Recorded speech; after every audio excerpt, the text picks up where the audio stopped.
السلام علیکم ورحمۃ اللہ۔ سامعین، 19 محرم الحرام کی تاریخ شروع ہو چکی ہے۔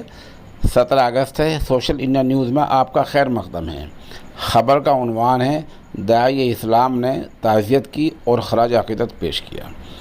آپ کو پتہ ہی ہے کہ کچھ دن پہلے خانقاہ رائے پور سے وابستہ خلیفہ اجل ڈاکٹر شفیق احمد کا انتقال ہو گیا تھا۔ ظاہر سی بات ہے وہ مشہور شخصیت تھے اور ان کو نہ صرف ہندوستان میں بلکہ بیرون ملک بھی اور ہندوستان سے باہر بھی ان کی پہچان تھی۔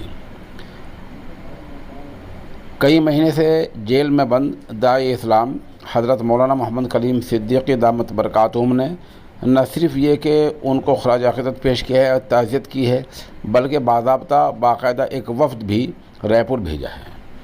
سوشل انڈیا نیوز کے اس نامہ نگار کو اس بارے میں ان کا معاملہ دیکھ رہے ایڈوکیٹ مفتی اسامہ ندوی نے بتایا کہ اس وفد میں حافظ اور ڈاکٹر نور علی، حافظ عبدالقدیر انصاری، انجینئر الطاف وغیرہ شامل تھے۔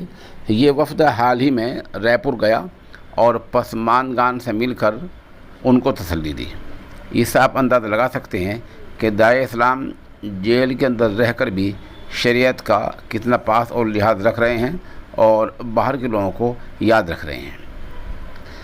اسی طرح ہمیں بھی چاہیے کہ ہم داعی اسلام کو یاد رکھیں اور ان کی رہائی کی جلد از جلد دعا کریں۔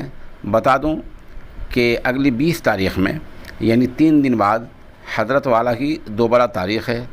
آپ سب سے دعا کی درخواست کی جاتی ہے۔